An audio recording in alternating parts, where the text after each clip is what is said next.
大家好，我是 Neil， 欢迎大家来到真朋友真相节目啊。最近网络上流传着一张这样的图片，一面鲜红的中国国旗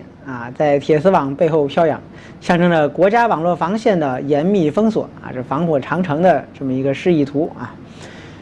大家能想象吗？中国那座著名的防火长城这个 Great Firewall， 有一天它的内部秘密会全部大白于天下呢？就在最近一场堪比谍战大片的重大泄密事件，震撼了整个中国的网络安全圈那今天呢，我们就以讲故事的方式一字一字为您揭露中国防火墙史上最大规模的机密文件泄露事件。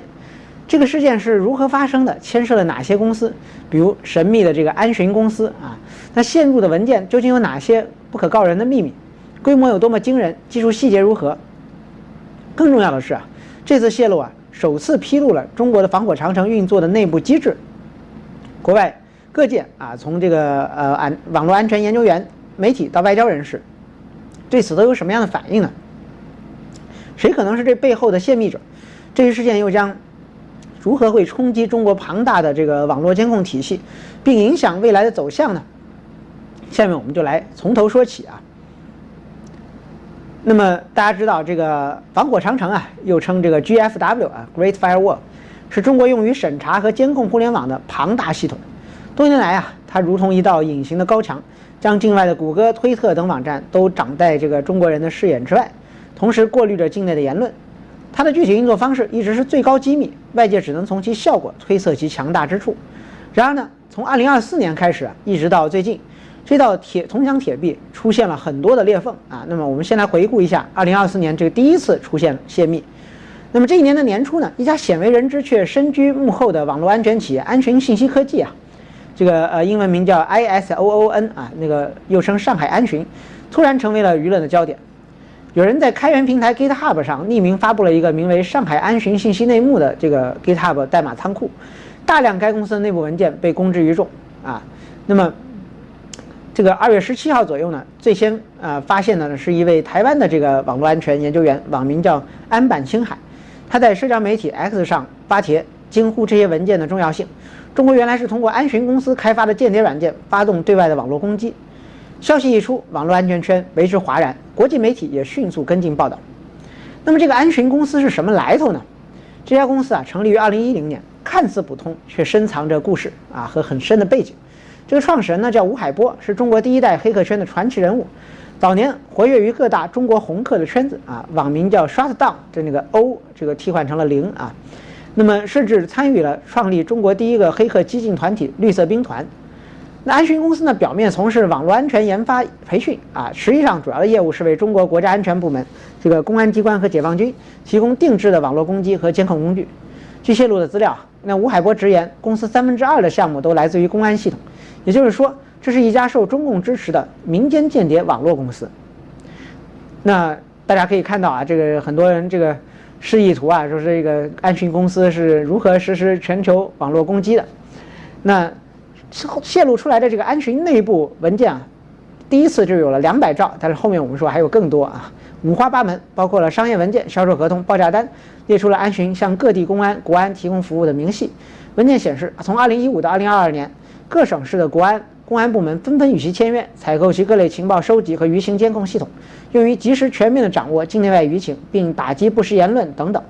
那这些客户名单清一色都是中共的这个官方机构和暴力机构、打手机构。那么还有技术资料10多种定制的间谍软件和黑客工具的说明文档，针对各大网络平台量身打造，比如用于渗透这个微博、百度贴吧、微信的监控程序，也有入侵推特，就是 X 平台，还有 Gmail 这个 Gmail 是重灾区当年谷歌这个为什么退出中国，就跟这些入侵有关系。那么这个海外平台它有很多入侵的恶意工具应该讲就是中国官方制造的病毒。更令人瞠目结舌的是，有的工具甚至伪装成充电宝形态，通过 WiFi 信号投放恶意代码，还是这个近距离入侵目标手机的好手。那攻击的成果呢？文件中列出了庞大的监控目标和入侵清单，涉及上百家政府、情报机构、大学、政治团体、航空公司、电信运营商等等，遍及中国大陆、香港、台湾乃至英国、印度、越南、哈萨克斯坦、阿富汗、北约各国等等。举例来说，安巡据称攻入过印度国防部、英国国家犯罪局的网站，还有内部的网络，那盯上了人权组织和海外华人的社群。内部交流方面啊，员工姓名和薪资表、微信聊天记录等等都被公开了。那么其中一份2020至2022年的这个高管的聊天记录，详细记录了吴海波和搭档这个陈诚讨论各个销售项目的内容。对话透露啊，公司当时主要的目标就是服务政府，并感叹这些年海外人权工作者遭受的网络攻击多来自他们这样的企业。那对话中的一句发言人总结啊，有一句总结发人深省啊。那海外研究机构常去追踪这个 APT41等等黑客组织，其实他们不是军方的数据部队，而恰恰是我们这样的民间公司，因此呢更加灵活，更加高效。换言之啊，中共网络战中的这个刀把子很多就是这些挂着商业旗号、商业招牌的公司。那安巡这个泄密事件就像一枚重磅炸弹，高可信度的揭秘了中共如何动用民营公司大规模的开展这种网络攻击、间谍活动啊。那国际媒体比如自由亚洲电台啊、纽约时报都进行了深入的报道。那多位网络安全专家研读文件后证实了其可信性非常高。那么这起事件令世界第一次清晰地看到中国官方是怎样招募黑客军团、对内监控、对外渗透。而人们原本以为这个神秘莫测的防火长城啊，也许露出了冰山一角，背后还有众多这样的技术公司在合力编织着监控的网络。然而呢，更大的震撼还在后头。如果说安巡的泄密让人们这个窥见了中共网络攻击的冰山一角，那么接下来发生的这个泄密就直接撕开了防火长城本身的神秘面纱。这被誉为防火长城史上最大规模的内部文件泄露。那让我们把时间拨到这个不久之前的一天呢。那防火长城的心脏是怎样被揭露的呢？2024年中下旬的某个深夜，一批匿名黑客和举报者出手了。他们将一个容量庞大的文件交给了国际人权机构和调查记者团队。据称文件之庞大有500个 GB 啊，那么包含了超过10万份内部的档案。这些资料直指防火长城的核心研发单位啊，这个核心研发单位是一家名为机智科技啊，叫 GEEDGE 啊，这个 Gige Network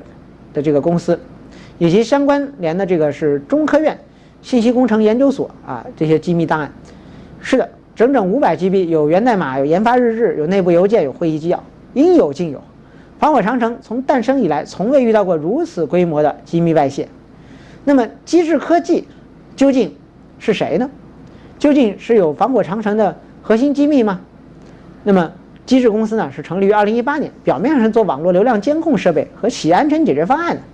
但更令人瞠目的是，他的投资人和首席科学家不是别人，正是鼎鼎大名的中国防火墙之父方斌兴啊。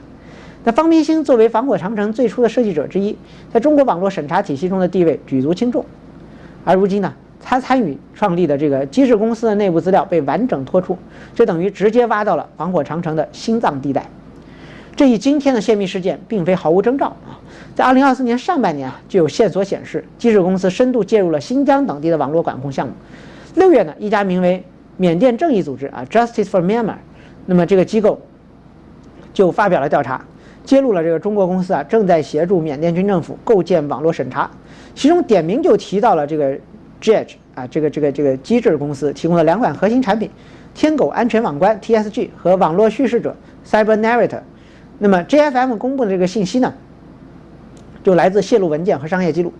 也就是说，早在官方调查报告出现之前啊，机智泄密的数据就已经部分流传，引发了人权团体对于相关中国企业实施制裁的呼吁。那真正让防火长城内幕走向公众视野的呢，是随后由国际调查媒体联合推出的一系列深度报道。2025年9月啊，这个《环球邮报》加拿大的啊，还有美国的这个 Wired， 这也是美国这个连线杂志啊，著名的这个媒体，同时发表了对机智泄露文件的分析结果。他们与国际特赦组织那个 Intersect Lab 啊等等数码取证实验室，还有 TOR 等等著名的项目机构，成立了团队，花了几个月的时间梳理那10多万份文件。那当这些报道面世的时候，整个世界才真正明白这次泄密的这个分量之重啊！因为这不是一般的商业公司黑料啊，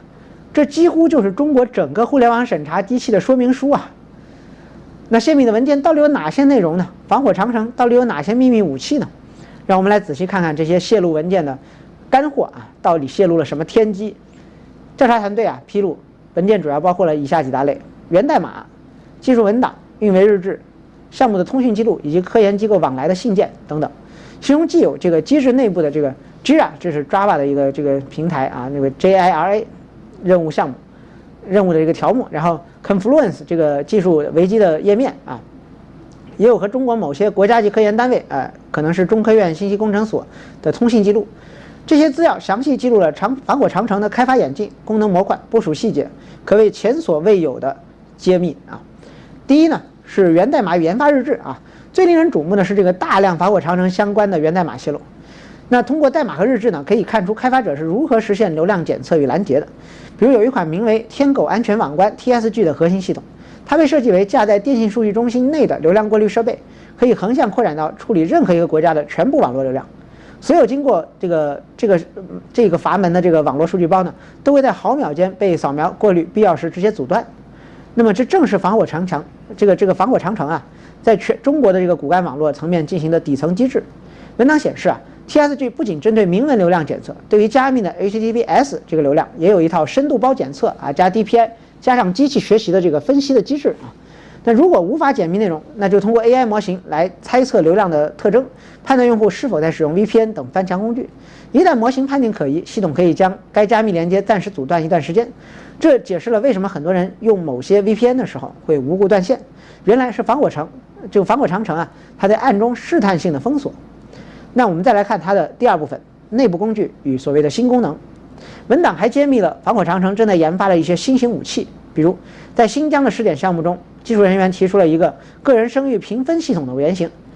这个根据这个泄露的这个秘密文件啊，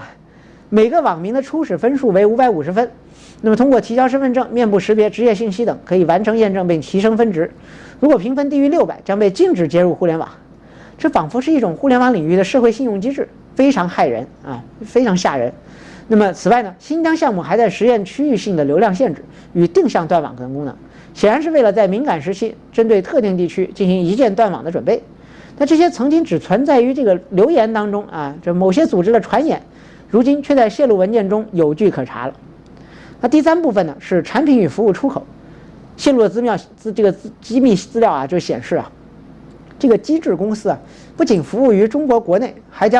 积极的将这个审查技术打包出口啊。它提供了一种可商用的数字集权服务啊，有人将之戏称为这个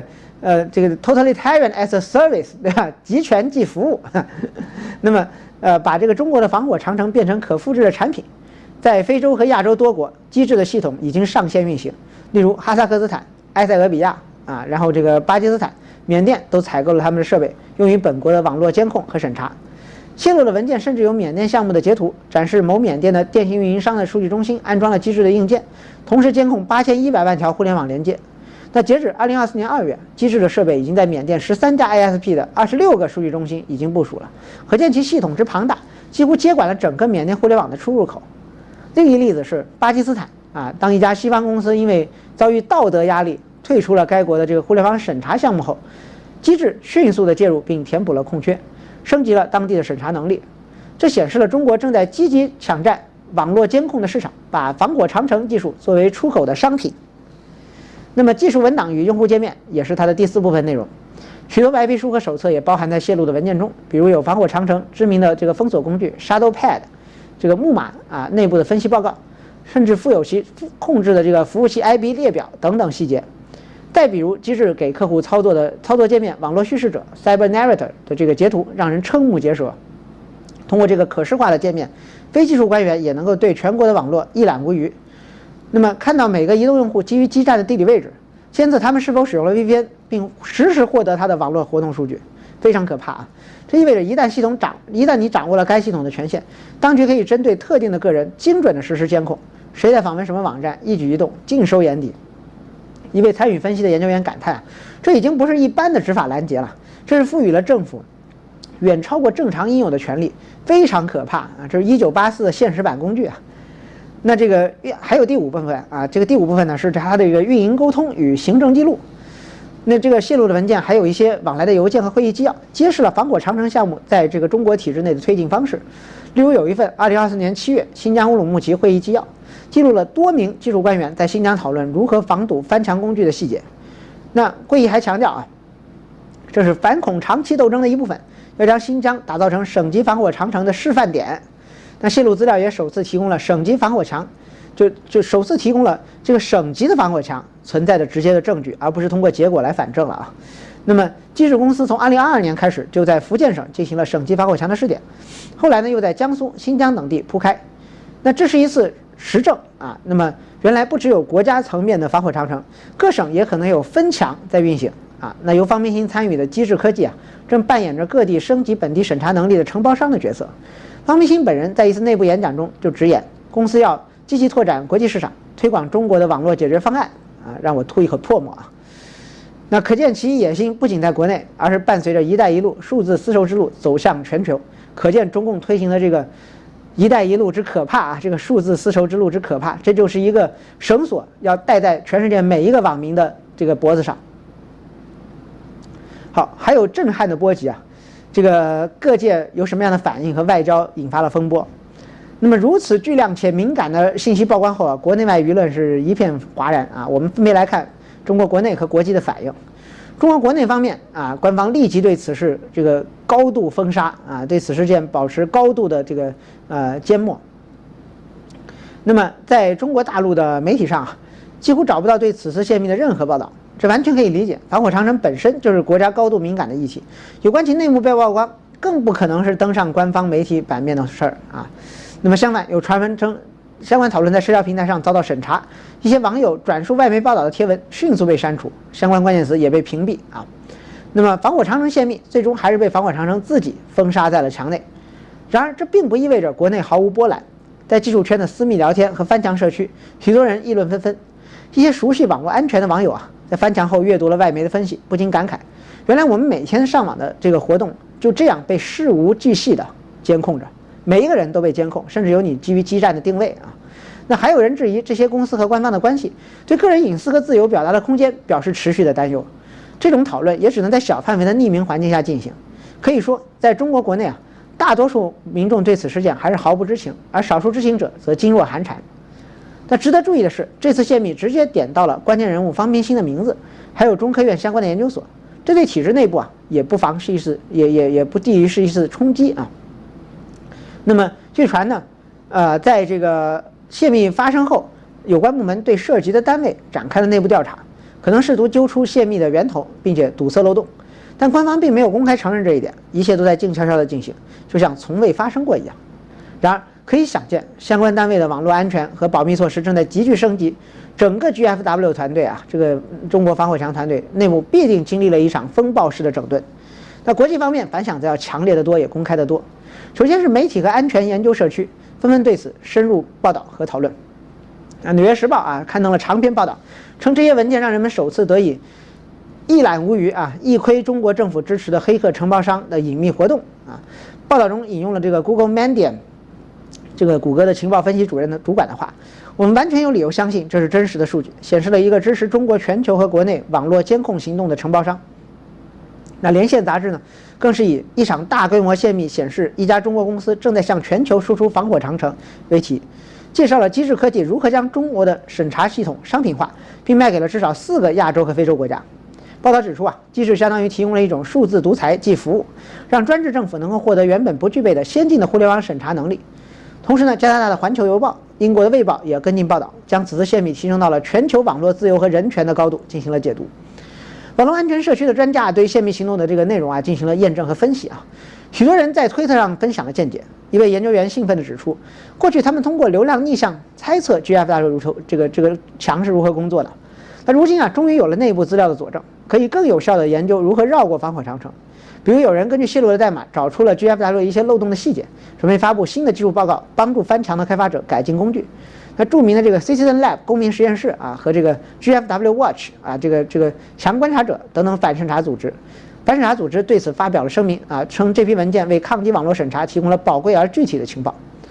但在外交层面呢，这件事也引起了一些波澜。多个西方国家的政界人士对中国输出审查技术表示了极大的谴责。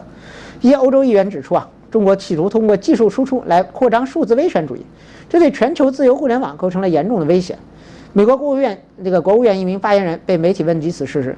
重申了美国反对各国政府进行网络审查和监控的立场，批评中国的防火长城不仅封锁本国人民，还出口成了审查的商品。那呼吁各国警惕并抵制此类的技术出口。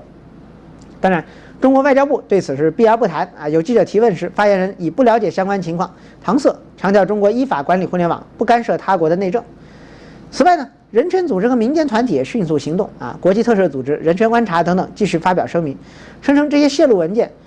有力地证明了中国政府及企业勾结帮助其他独裁政权打压人民网络自由，这正是对全球网络人权的极端的威胁啊，这个现实的威胁、立即的威胁。那么他们就呼吁啊，这个联合国及各国政府采取行动，特别是针对缅甸、伊朗等案例，这些机构要求对相关中国企业实施制裁和出口管制，把他们列入黑名单，就像当年美国制裁向中共提供监控技术的西方公司那样。那具体到机制公司啊，这个 Justice for Myanmar 缅甸正义已经点名要求各国冻结其资产和相关业务往来。有消息称啊，一些国家的情报部门也对泄密内容很感兴趣，可能借此提升对中国网络战和监控体系的研究，以制定反制的策略。总之啊，国际社会的反应可以说是震惊、谴责与警惕并存。震惊于中国网络监控技术之全面和先进，谴责其对人权和自由的侵害，同时警惕其技术输出带来的数字集权的扩散。那这一事件其实已经超出了单纯的技术泄密的范畴啊，这个已经被提升为了一场关于网络自由对决数字威权的讨论的热潮。那我们来看一下这位神秘的泄密者到底是谁？谁在黑暗中拉响了警报呢？那这样的机密是如何泄露的呢？是谁冒着巨大的风险，带着防火长城的这个底牌来向世人展示呢？到目前为止，泄密者的身份仍然成谜。无论是安巡事件还是机智事件，表面看起来都是匿名的来源啊。那么一时间啊，各种猜测都纷纷出现。一种猜测认为呢，这个是体制内的人士、知情人士的良心爆发。在安巡泄密的 GitHub 说明中，匿名者自述是因为安巡靠不住，在骗国家的钱啊。这种口吻似乎来自于安巡公司内部对管理层或者政府的不满，也可能是员工或者前员工所为。同样，机制如此庞大的资料外泄，也很难是外部黑客一蹴而就，更像是内部人长时间收集整理后一次性抛出。也有人联想啊，历史上有一个熊猫杯黑客大赛啊，就是中国官方开始招募这个民间黑客的这个滥觞啊。那么猜测是否有参与者或者是知情人看不惯方冰心的输出审查，痛下决心要曝光全部的真相。而另一种声音呢，怀疑这可能是黑客组织的作为，甚至可能是国家背景的网络对抗。在地缘政治的博弈当中啊，或许公开对方的情报武器也是一种典型的策略。有分析认为啊，某些西方情报机构或者是国际黑客团体，或许成功的入侵了相关公司的服务器，下载了海量数据作为战利品。机制的资料被提供给多个人权组织和媒体，背后可能是有组织的吹哨行动，但尚无直接的证据指向某个群体。还有一种可能呢，也许是内斗啊，这商业竞争对手的泄愤。中国不少网络安保公司相互竞争，也或多或少的涉及这种灰色的业务，比如安巡或者机制在业内树敌很多啊，不排除是竞争对手掌握其黑资料后借刀杀人，那通过匿名的途径曝光，以打击对方，瓜分市场。那商业间谍战在这一领域并不罕见，毕竟每年政府网络安全采购的蛋糕就那么大，你多拿一份我就少拿一份。所以呢，无论动机如何，可以肯定的是，泄密者对这些资料非常熟悉，并深谙如何引发最大化的关注。从选在公开的平台发布到联系媒体曝光啊，这些他很清楚哪个内容是最具爆炸性的。比如安巡的泄密专挑政府的黑客啊，那渗透国外的这些爆点啊，那机制的泄密更是抓住了数字集权输出这个国际关注的痛点。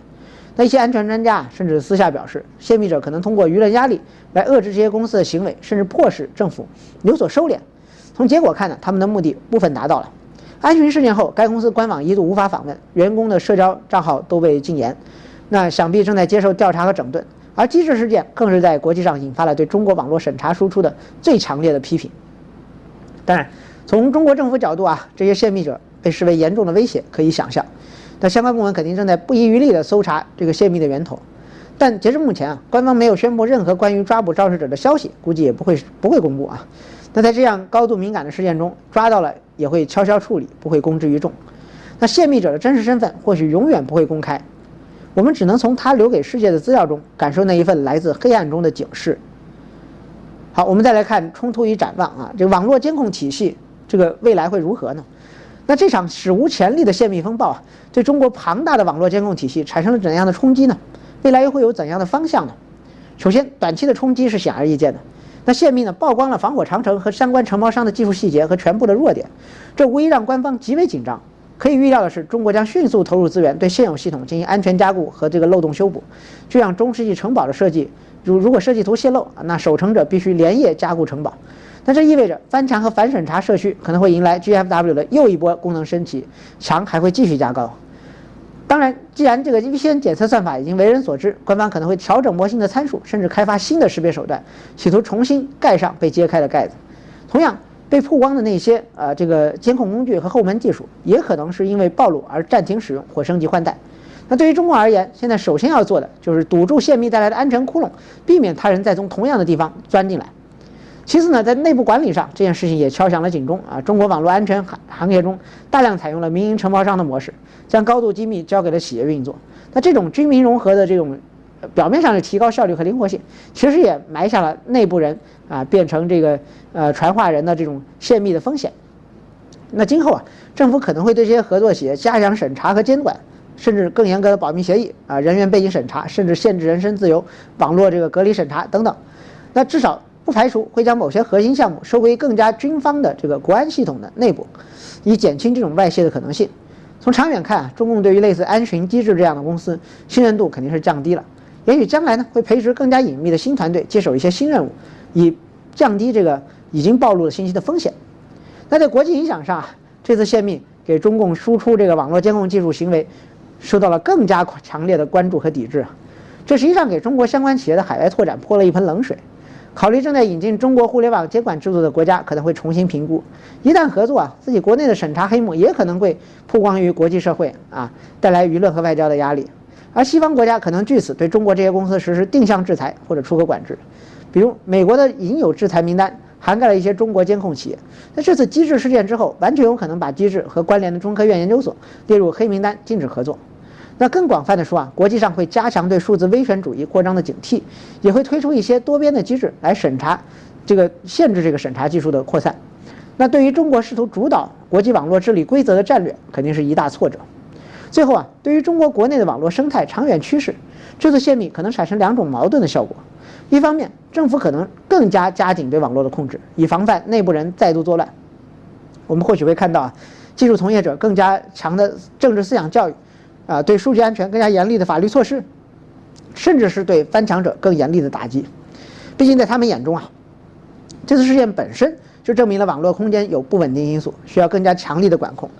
然而在另一方面这些曝光的真相也在一些人的心中埋下了质疑的种子，至少让部分民众和官员意识到，防火长城这样的体系在侵犯公民隐私、扼杀言论自由、触角伸向了全世界，非常邪恶也许会有极少数有良知的人因此反思，甚至选择以更隐蔽的方式抗争这种体制。那就像这次神秘的泄密者们，也许正是出于这样良知的动机。